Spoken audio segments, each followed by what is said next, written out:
জামাত শিবির জঙ্গি আর রাজাকারের তকমা দিয়ে আপনি শেষ পর্যন্ত রাজাকার এবং স্বৈরাচারের তকমা নিয়ে দেশে থাকতে তো পারলেন না, চলেই গেলেন। আপনি শুধু বাংলাদেশের বিপদ না, গোটা পৃথিবীর বিপদে পরিণত হয়েছে। আপনি আমাদেরকে ঘর ছাড়া করতে চেয়েছিলেন, এখন আপনার পরিবারের সদস্যরা আপনারা নিয়ে দুশ্চিন্তায় আছে, আপনি যেন তাদের ঘরে গিয়ে আবার না ওঠেন। মনে আছে, দেখেছো ইন্টারভিউ তাদের? আমাদের স্বামী হারা করেছেন, আমাদের এই শহীদ পরিবারের সন্তান হারা করেছেন। আল্লাহ তাআলা আপনাকে জীবিত রেখে জীবিত অবস্থায় আপনাকে পরিবার হারা করে দিয়েছেন। এই যে আন্দোলন করেছো, আমার তো মনে হয় যে এটা আন্দোলন করা না, এটা ইবাদত, আল্লাহর নির্দেশ ছিল এটা। এবং সেই আন্দোলনে, সেই জিহাদে, সেই লড়াই, আল্লাহর নির্দেশ বাস্তবায়নে আল্লাহ আমাদেরকে বিজয় করেছেন, আলহামদুলিল্লাহ। এবং এই বিজয় আগামী দিনে আমরা ধরে রাখবো ইনশাআল্লাহ। কারণ মেধার রাজত্বে ইসলামী ছাত্র শিবির রাজত্ব করবে, এটার জন্য ইসলামী ছাত্র শিবিরের জন্ম হয়েছে আমাদের কোনো স্কুল থেকে, কলেজ থেকে, কোথা থেকে? ঢাকা বিশ্ববিদ্যালয় থেকে। যেই ঢাকা বিশ্ববিদ্যালয়ে আজকে এই আন্দোলনের শুরু, এই আন্দোলনের বিজয়, সেই ঢাকা বিশ্ববিদ্যালয় থেকেই বাংলাদেশ ইসলামী ছাত্র শিবির 1977 সালের 6 ফেব্রুয়ারি মাত্র 6 জন থেকে শুরু করে আজকে 6,000, 6 লাখ, আলহামদুলিল্লাহ। কয়েক কোটি ছাত্র জনতার মধ্যে বাংলাদেশ ইসলামী ছাত্র শিবিরের যে ভালোবাসা, যে জনসমর্থন, এটা একমাত্র এটার জন্য যে আমরা 3টা জিনিসকে সমন্বয় করেছি: মেধা, সততা এবং দেশপ্রেমকে সাথে নিয়ে এই দেশকে আমরা আগামী দিনে গড়ে তুলব। এটার ক্ষেত্রে কোনো প্রতিবন্ধকতা আমাদেরকে থামিয়ে রাখতে পারবে না। মেধা এবং কোটার লড়াই আমরা যেভাবে বিজয় হয়েছি, আগামী দিনে অন্যায় অসত্যের বিরুদ্ধে সত্য এবং ন্যায়কে বিজয় করে এদেশে ইসলামকেও বিজয় করা হবে একইভাবে ইনশাআল্লাহ। 2024 সালে তোমাদের আন্দোলনের যে মাত্রা এবং তোমাদের যে মেধা, তোমাদের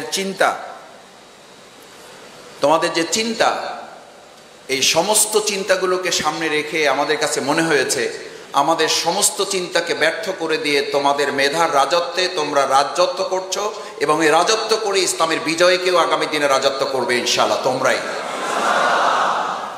কেন? এটা হচ্ছে এই জন্য যে বাংলাদেশ ইসলামী ছাত্র শিবির তো শুধুমাত্র ছাত্রদের জন্য তৈরি হয় নাই। আমি বহুবার বলেছি, বাংলাদেশ ইসলামী ছাত্র শিবির ছাত্রদের অঙ্গনে তারা রাজত্ব করবে, মেধার রাজ্যে তারা রাজত্ব করবে। সেখান থেকে আগামী দিনের সুন্দর ভবিষ্যৎ বাংলাদেশ বিনির্মাণে সুন্দর নেতৃত্ব তারা তৈরি করবে। সেই নেতৃত্ব তৈরি করার জন্যই তো আল্লাহ তাআলার নির্দেশ হচ্ছে এটা যে তোমরা এ করো, তোমরা পড়ো, জানো, বোঝো, আগে নিজেদেরকে প্রস্তুত করো। তোমাদের আরেকটা স্লোগান ছিল, লাল কালি দিয়ে তোমরা রাস্তা যখন আটকিয়ে দিয়েছিলে সৌজন্যতার সাথে, ভদ্রতার সাথে। আমি যখন এই বিজয়ের পরেও এলাকায় গিয়েছি, এলাকায় যেতে আমাকে 21 জায়গায় তোমরা থামিয়ে দিয়েছো আমার গাড়ি চেক করার জন্য। আলহামদুলিল্লাহ, যত জায়গায় থামিয়েছি, প্রথমে ড্রাইভারকে খুব ধমকাধমকি, এই ঠিকঠাক আছে কিনা গাড়ি, কেউ বলছে পিছনের খোলেন, ডালা খোলেন, চেক করেন ব্যাগ আছে কিনা। তা আমি সাধারণত গ্লাস খুলে কাউকে সালাম দিয়ে থামিয়ে দিতাম না। তো যখন দেখতাম যে একটু সময় নিচ্ছে, তাড়াহুড়ো ছিল, আমি গ্লাস খুলে আসসালামু আলাইকুম ভাইয়া, ভালো আছো, তোমার নাম কি? এই তো মাসুদ ভাই, নামের একটা ছবি না তুলে ছাড়বো না। তা আমি তখন একজনকে বললাম, এটা তো বৈষম্য, তোমরা বৈষম্যের বিরুদ্ধে আন্দোলন করতেছো, মাসুদ ভাইয়ের দিকে ছবি না তুলে ছাড়বা না, আর এতক্ষণ তো ব্যাগ ট্যাগ সুদ্ধা আমার পায়ের নিচের পর্যন্ত চেক করতেছে। তো বললো যে ভাইয়া, এটা তো আপনারাই আমাদেরকে বলছেন, আমরা সবাই মিলে এটা করতেছি, কিন্তু আপনাদের গাড়িতে এইভাবে চেক করতে হবে এটা মনে করি না, তারপরও আমাদের দায়িত্ব আমরা পালন করছি, আমরা ছবি তুলতে থাকি, ফাঁকে এরা চেকও করতে থাকুক, যাতে বৈষম্য না হয়। আলহামদুলিল্লাহ, সত্যি তোমাদের প্রতি কৃতজ্ঞ। এবং ওখানকার ওই ছেলেরা কেউ ছাত্র শিবির করে এটা বলে নেই, একজনও বলে নেই। বলেছে ভাইয়া আপনাকে চিনি, আপনাদেরকে চিনি, আপনাদেরকে ভালো জানি, আপনাদেরকে ভালোবাসি, আপনারা মিলেই আমরা দেশটাকে করব। এই যে একটা সেতু বন্ধন তৈরি হয়েছে, আমাদের এই সেতু বন্ধনকে শুধুমাত্র পাশ্চাত্য এবং প্রাচ্য অথবা আধিপত্যবাদী কোন রাষ্ট্র না, গোটা পৃথিবী মিলে আমাদের এই সেতুকে কেউ দুর্বল করতে পারবে না। 2024 সালের 5ই আগস্ট সবচেয়ে বড় সফলতা হচ্ছে তোমরা তোমাদের আন্দোলনের মাধ্যমে এই জাতিকে একটা ঐক্যবদ্ধ জাতিতে পরিণত করতে পেরেছো। বিগত দিনে অন্যায়ের প্রতিযোগিতা হতো, আর এখন ন্যায়ের প্রতিযোগিতা শুরু হয়েছে। বিগত দিনে ত্রাণ পাওয়ার প্রতিযোগিতা হতো, আর এখন ত্রাণ দেওয়ার প্রতিযোগিতা শুরু করেছো তোমরা। বিগত দিনে অন্যায়, অত্যাচার এবং কোটার প্রতিযোগিতা হতো, এখন ন্যায়ের যোগ্যতার ভিত্তিতে বাংলাদেশ পরিচালনার প্রতিযোগিতা শুরু হয়েছে। আগে চাঁদাবাজি করলে, টেন্ডারবাজি করলে, সন্ত্রাস করলে তার র্যাঙ্ক বেড়ে যেত, আর এখন মেধার রাজ্যে রাজত্ব না করলে তার উপশাখারও পোস্ট থাকবে না। বাংলাদেশ ইসলামী ছাত্র শিবির ছাত্র সমাজের এই আন্দোলনকে ধারণ করে আমরা আমাদের প্রিয় মাতৃভূমি বাংলাদেশের সুন্দর একটা স্লোগান, ওই যে প্রসঙ্গ বলছিলাম, রাস্তা আটকিয়ে লাল কালি দিয়ে তোমরা রেখে দিয়েছিলে, রাষ্ট্র সংস্কারের কাজ চলছে, লিখছিলা? লিখছিলা। রাষ্ট্র সংস্কারের কাজ চলছে, তোমরা একটা বলো না এই কাজ শেষ হয়ে গেছে। তোমরা বলছি ইটস এ কন্টিনিউয়াস প্রসেস। আমাদের এই রাষ্ট্র সংস্কারের কাজ চলমান। আমাদের আমিরে জামাত ডাক্তার শফিকুর রহমান উনি একটা বক্তব্য দিয়েছেন, এই বক্তব্য কেউ কেউ ভিন্নভাবে এখন প্রচার করার চেষ্টা করছেন, অসৎ উদ্দেশ্যে সুবিধা ভোগ করার জন্য, এবং এই সরকারকে দুর্বল করে দিয়ে আর একটা অন্যায় প্রতিষ্ঠিত করার জন্য তা করা হচ্ছে। আমিরে জামাত স্পষ্ট করে বলেছেন, 15.5 বছরে এই বাংলাদেশকে ভেঙে চুরে খান খান করে দেওয়া হয়েছে। সেই বাংলাদেশকে পুনর্নির্মাণ না করে তড়িঘড়ি করে আরেকটা নির্বাচন দিলে মূলত ওই সুবিধাভোগী, ওই অন্যায় ফ্যাসিস্টে আবার হয়তো মাঝখানে একটা সুযোগ তারা গ্রহণ করবে। আমাদের একতার অর্থ যদি কেউ মনে করেন বাংলাদেশ ইসলামী ছাত্র শিবির, বাংলাদেশ জামাত ইসলামী জনগণের ভোট, গণতান্ত্রিক অধিকার এবং দেশের মানুষের ভালোবাসা এটাকে ধারণ করতে সক্ষম নয়, তাহলে তারা বোকার স্বর্গে বাস করছেন। বাংলাদেশ ইসলামী ছাত্র শিবির, বাংলাদেশ জামাত ইসলামী, আমরা আমাদের জননেতৃবৃন্দের ফাঁসি হয়েছে।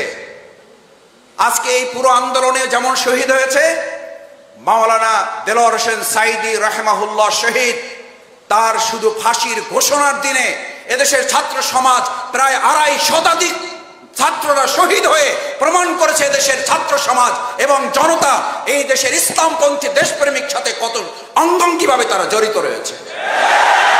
গোটা পৃথিবীর ইতিহাসে চ্যালেঞ্জ করে বলে রাখছি, কান খুলে শুনে রাখুন, তারা এমন একজন নেতার নাম বলুন, ফাঁসি কার্যকর নয়, শুধু ফাঁসির ঘোষণা দিলে 2.5 শতাধিক ছাত্র জীবন দিতে পারে, এরকম একজন ভালোবাসার মানুষের নাম পারলে আপনারা বলুন। আমাদেরকে ভালোবাসার ভয় দেখাবেন না, আমাদেরকে জনসমর্থনের ভয় দেখাবেন না। বাংলাদেশ জামাত ইসলামী, ইসলামী ছাত্র শিবির এদেশের জনগণের ভালোবাসার জনসমর্থন না থাকলে আপনারাই স্বীকার করবেন, এদেশের জনগণ স্বীকার করে, বাংলাদেশ জামাত ইসলামী, ইসলামী ছাত্র শিবিরের পরে যে স্টিম রোলার চালানো হয়েছে, এটা যদি অন্য একটা সংগঠনের উপরে চালানো হতো, তাহলে চোখে তো দূরের কথা, মাইক্রোস্কোপ দূরবীন দিয়েও এরকম একজন সমর্থককেও তাদের খুঁজে বের করা যেত না। আর সেই জামাত ইসলামী, ইসলামী ছাত্র শিবির মাইক্রোস্কোপ আর দূরবীন তো পরের কথা, বুক ফুলিয়ে আমাদের নেতারা ওদিকে জীবন বাজি রেখেছেন, ফাঁসির মঞ্চে গিয়েছেন হাসতে হাসতে। রাজপথে আমরা একাধিকবার জেল থেকে বের হয়ে আবার রাজপথে মিছিল করে জনগণের পাশে ছিলাম। এখানে তোমরা যারা আছো একাধিকবার জেলে গিয়েছে, এমন আছো জেলখানায় যাওয়ার পরে তারপর সাথী হয়েছে। আমার সাথে দেখা হয়েছে, বুক মিলিয়েছে। মাসুদ ভাই, আগে টুকটাক দুর্বল ছিলাম, শেখ হাসিনার প্রতি কৃতজ্ঞ। এই মহিলাটা জেলখানায় ঢুকানোর পর আমার মধ্যে যে বারুদ তৈরি হয়েছে, আমার মনে হয় বের হয়ে যে সাথী হবো একসাথে, নাকি সাথী না হয়ে সদস্য হয়ে যাবো। এই বলা লোক এখানে আছো, এই বলা লোক এখানেই আছো যে মাসুদ ভাই সাথীও হইতে চাই না, ডাইরেক্ট সদস্য। কারণ এই মহিলা যে বারুদ আমাদের মধ্যে যে অগ্নিগিরি তৈরি করেছে, কিছুই করিনি, আমি মেসে আছি, কোরআন পড়তেছি, হাদিস পড়তেছি, পড়াশোনা করছি। আমাকে এসে বলছে তুমি জামাত শিবির, তুমি জঙ্গি, তোমার দাড়ি আছে। জামাত শিবির জঙ্গি আর রাজাকারের তকমা দিয়ে আপনি শেষ পর্যন্ত রাজাকার এবং স্বৈরাচারের তকমা নিয়ে দেশে থাকতে তো পারলেন না, চলেই গেলেন। আপনি শুধু বাংলাদেশের বিপদ না, গোটা পৃথিবীর বিপদে পরিণত হয়েছে। আপনি আমাদেরকে ঘর ছাড়া করতে চেয়েছিলেন, এখন আপনার পরিবারের সদস্যরা আপনারা নিয়ে দুশ্চিন্তায় আছে, আপনি যেন তাদের ঘরে গিয়ে আবার না ওঠেন। মনে আছে, দেখেছো ইন্টারভিউ তাদের। আমাদের স্বামী হারা করেছেন, আমাদের এই শহীদ পরিবারের সন্তান হারা করেছেন। আল্লাহ তাআলা আপনাকে জীবিত